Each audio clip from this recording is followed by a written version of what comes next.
Assalamualaikum warahmatullahi Warahmatullahi wabarakatuh. wabarakatuh.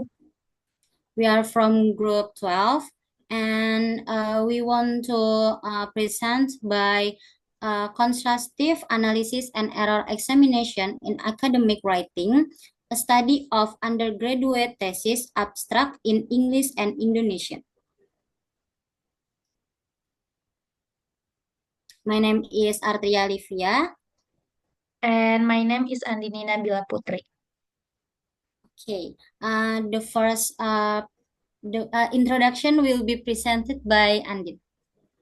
Okay, the introductions or general overview of our research is begin with the definition of contrastive analysis and error examination in academic writing, and continue by the recent condition of the use of contrastive analysis and error examination in academic writing.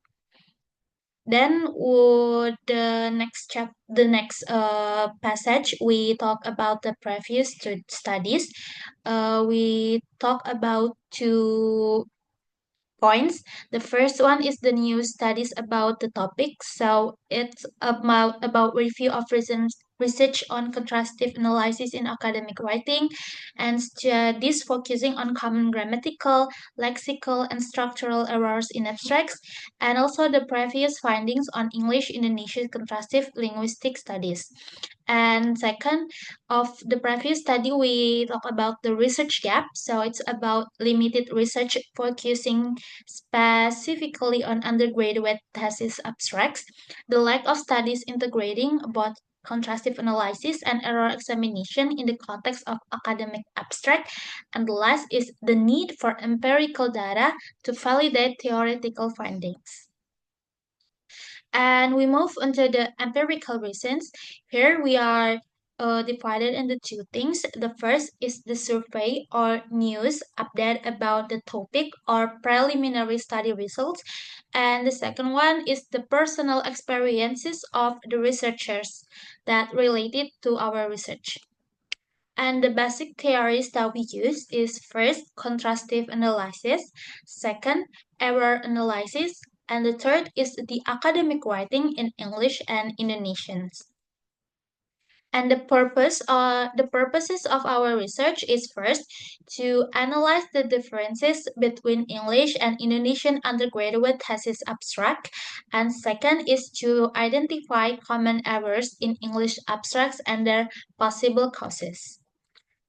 Move on to the method. The method that we use first is the design. We choose to use qualitative descriptive research to to observe this research, and the participants we decide to choose 20 undergraduate students from different university, and the participant were selected is based on their submission of bilingual abstracts, and that must be in English and Indonesian. The research instrument that we will use is first is document analysis that will examine students' abstract. Second, error categorizations checklist. So we will check the error categorizations that match with our research purpose.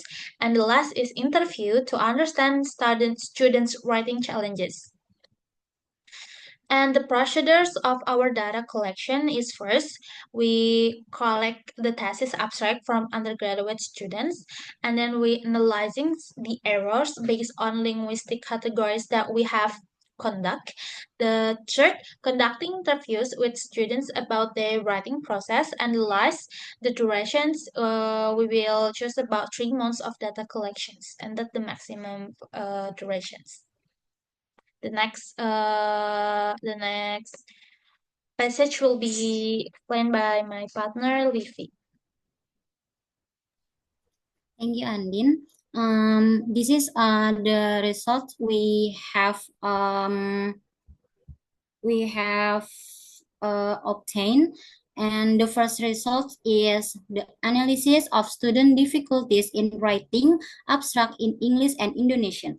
Second, questionnaire on students' perceptions, error analysis in the collected abstract, and expert reviewers. And the last is the results include types of grammatical errors, differences in structure between the two language, and the influence of the mother tongue or L1 on the readability and coherence of abstract in English. Next. And this is finding. Results and finding are related to each other. The first finding is the answer of the research question or research purposes based on the analysis result. Next, the influence of the mother tongue or L1 plays a major role in the emergence of errors in English abstract. Okay, in this first table, we mentioned about common errors in English and Indonesian abstracts. And the first we mentioned is verb tense errors, preposition misuse, word for word translation, and cohesion issues.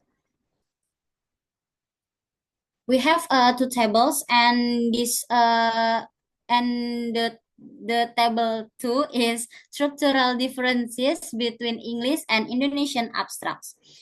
First is sentence structure, use of passive voice, abstract length, and use of transition words. The conclusion of this material is summary of key findings and their significance in academic writing research. Practical recommendations for educators, students, and institutions. And the last suggestions for further research in contrastive analysis and error examination in academic writing. And this is 10 references we have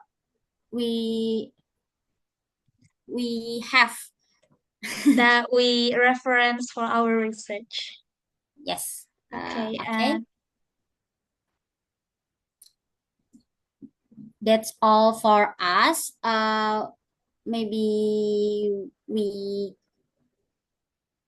we really need your feedbacks on our this limited research. Thank you so much for your full attentions. And the last we say you, wassalamualaikum warahmatullahi warahmatullahi wabarakatuh.